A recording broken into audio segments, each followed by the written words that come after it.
I went to the office yesterday, but I didn't completed my work. I was worked hard. So இவை past tense sentences. இந்த சென்டென்சஸில் இருக்கக்கூடிய மிஸ்டேக்ஸை உங்களால் கண்டுபிடிக்க முடியுமா? யா, didn't completed, was worked. இந்த இரண்டு இடங்கள்லையும் மிஸ்டேக்ஸ் இருக்குது. ஸோ இந்த மிஸ்டேக்ஸுக்கான ரீசன் என்ன? இவற்றை நீங்கள் கரெக்டாக எப்படி பேசுவது? அதே போல் இந்த மிஸ்டேக்ஸை நீங்கள் விடுறீங்க அப்படின்னு சொன்னால் அதை கரெக்டாக பேசுகிறதுக்கான ப்ராக்டிசஸை நீங்கள் எப்படி பண்ணுவீங்க? இந்த மாதிரியான நிறைய விஷயங்கள் இன்றைய லெசனில் இன்க்ளூட் ஆகி இருக்குது. So all about past tense. Today is the second day of our 10th day spoken English beginner level course. Let's get started. First, I went to the office yesterday. That is a correct sentence. Simple past tense. I went. I subject, went verb. So இறந்த காலம் பற்றி பேச நீங்கள் வினை சொல்ல, it means verb இன அதோட V2 ஃபார்மில் யூஸ் பண்ணணும். சப்ஜெக்டை தொடர்ந்து V2 ஃபார்மில் யூஸ் பண்ணணும். V2 என்பது சிம்பிள் பாஸ்ட் ஃபார்ம். கோ என்னுடைய சிம்பிள் பாஸ்ட் ஃபார்ம் தான் went. ஸோ I went நான் சென்றேன். I went to the office yesterday. நேற்று ஆஃபீஸ்க்கு சென்றேன். That is a correct sentence. Next one, but I didn't completed my work. I didn't completed. This is a negative sentence. Okay, so negative சென்டென்ஸில் நீங்கள் didn't என்ற helping வேர்பை சேர்க்குறீங்க. அதாவது இல்லை என்றதை குறித்து காட்ட. ஸோ didn't அந்த இடத்துல வந்ததால் அது பாஸ்ட் டென்ஸ் இறந்த காலம் என்றதை குறித்து நிற்குது. ஸோ அதோடு அடுத்து வரக்கூடிய மெயின் வேர்பை நீங்கள் அதே போல் பாஸ்ட் ஃபார்மில் யூஸ் பண்ணக்கூடாது. பேஸ் ஃபார்மில் யூஸ் பண்ணணும். தட் இஸ் V1 அடிப்படையான form. So I didn't completed என்றது மிஸ்டேக். டிடன்ட் வந்து V2 வந்திருக்குது. ஸோ அந்த இடத்துல நீங்கள் I didn't complete my work என்று யூஸ் பண்ணணும். That is the correct form of sentence.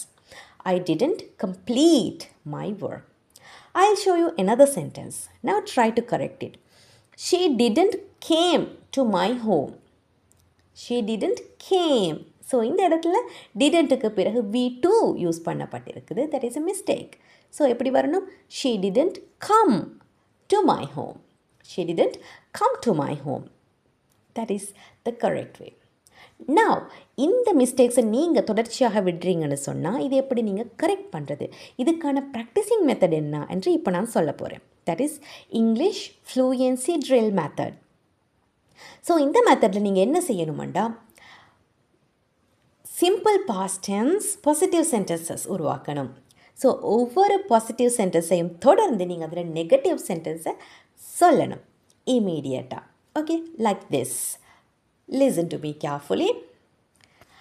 I ate lunch. I didn't eat lunch. She came to my home. She didn't come to my home. They studied English. They didn't study English. Father bought a car. Father didn't buy a car. Mother cooked lunch. Mother didn't cook lunch. He called me. He didn't call me. So இந்த மெத்தடில் நீங்கள் தொடர்ச்சியாக ப்ராக்டிசஸை பண்ணினீங்கன்னு சொன்னால் ஈஸியாக இந்த negative சென்டென்ஸை நீங்கள் கரெக்டாக பேச பழகிடுவீங்க. ஸோ இதோட கொஸ்டின் சென்டென்ஸும் நிறைய பேருக்கு ஒரு ப்ராப்ளமாகவே இருக்குது. அதாவது நார்மலாக அவங்க அதில் மிஸ்டேக் விடுறாங்க. எப்படி? Did you eat pizza last night? Did you eat pizza? So அது பாஸ்ட் சம்மந்தப்பட்ட விடயம்ன்றதால நிறைய பேர் மெயின் வேர்பையும் பாஸ்ட்லேயே சொல்கிறாங்க. That is a mistake. So அந்த மிஸ்டேக்கை நீங்கள் விடாதீங்க. டிட் யூ டிட் வந்தாலே அது பாஸ்ட்டாக மாறிடுது. டிட் யூ ஏட் என்று சொல்லக்கூடாது. டிட் யூ ஈட் என்று சொல்லணும். மெயின் வேர்ப் அதோட பேஸ் ஃபார்மில் வரணும். Okay, did you eat pizza last night? Now I will give you one question which is wrong. Now you have to correct it.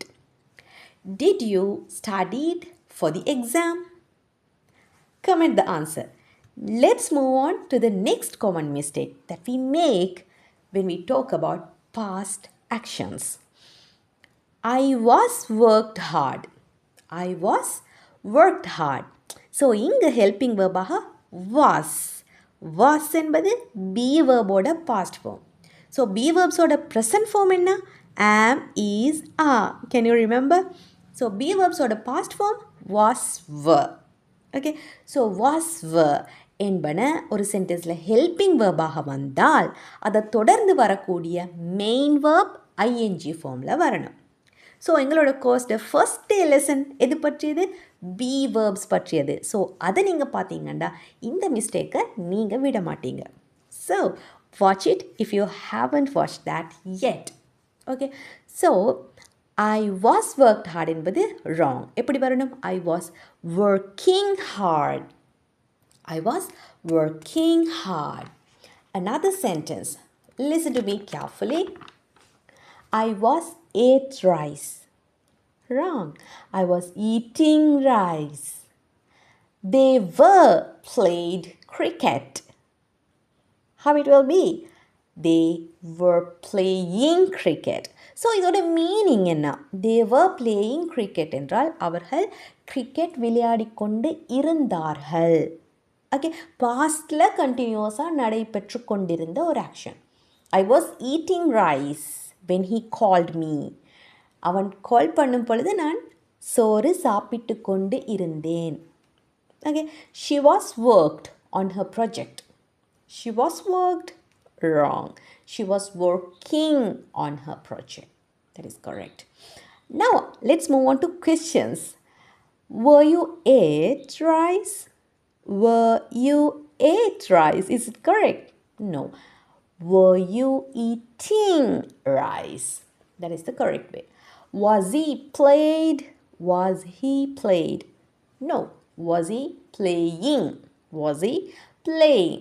So எந்த ஒரு சென்டென்ஸை நீங்கள் உருவாக்கும் போதும் அதில் starting part subject verb combination இது கரெக்டாக வந்துச்சுன்னு சொன்னால் நீங்கள் சொல்லக்கூடிய அந்த டென்ஸ் கரெக்டாக கன்வே ஆகும், மெயின் ஐடியா கரெக்டாக கன்வே ஆகும்.